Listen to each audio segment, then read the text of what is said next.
Thank you, Mr. President. Mr. President, I rise to appeal the ruling of the chair. The proposed amendment is germane to the bill at hand, as the bill at hand aims at reducing the number of hate crimes, as does the proposed amendment, which would add all hate crimes to the list of qualifying offenses, which would allow judges to set bail for any offense that is charged as a hate crime. Since cashless bail went into effect in 2020, Mr. President, New Yorkers have been suffering the consequences. Crime continues to rise, and our citizens continue to bear the risk. And this trend has impacted New Yorkers across the state, and it's had a particularly troubling impact on members of marginalized communities who have been experiencing higher rates of hate crimes. Since last year, the number of hate crime incidents has risen nearly 20%. Since 2019, the last year before bail reform went into effect, hate crimes have gone up by 47%. And the rise in hate crimes has threatened the fundamental feature of the American way of life.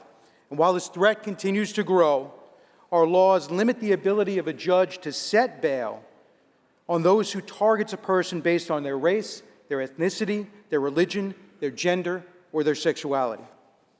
Because of bail reform, judges must release a person who is charged with a hate crime unless they commit an offense that is a qualifying offense, or they commit a misdemeanor assault or arson in the third degree as a hate crime.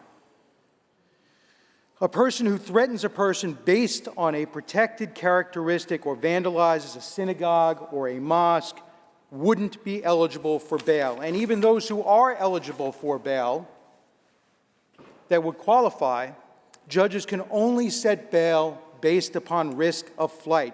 They cannot set bail based upon the danger that the defendant poses to a person, a group of people, or the community as a whole. Bail reform has severely limited the ability of courts to protect our vulnerable citizens from the violent and hateful attacks that continue to plague the state. And while criminals who target innocent New Yorkers based on their race, gender, or other protected characteristics, criminals continue to enjoy the benefits of these misguided criminal justice reforms, Mr. President. It is time that we put the interests of law-abiding citizens above criminals, restore common sense to our criminal justice system, and give judges back the ability to set bail for any hate crime.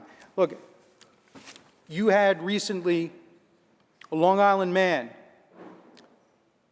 who used social media to go on a hate crime spree against the LGBTQ community, against Jews. In the Bronx, you had the windows of 4 synagogues that were smashed in. You had an individual who was waving a knife at Central Park, who was charged with menacing as a hate crime while he was making comments against women. You had a homeless man who sucker punched an Asian American woman who had 17 prior arrests. And on those 17 prior arrests was held without bail. If the courts can't protect us, who are we going to turn to? Even Bill de Blasio, when I ran for the Senate, I never thought in a million years that I would actually be quoting Bill de Blasio.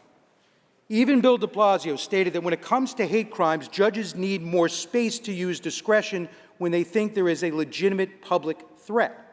I think one of the ways we fight hate crimes is by making it clear that there will be consequences, and I'm concerned that if someone consistently committed a hate crime is out on the street, they may get the opportunity to do it again.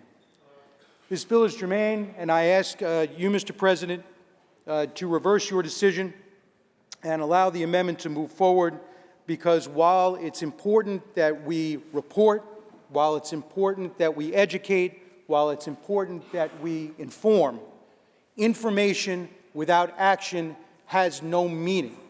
And the action that we need to have is to restore consequences and restore judicial discretion to be able to set bail to someone who commits a hate crime and is a threat to the community and a threat to do it again. Thank you, Mr. President, and I ask that you reconsider your decision.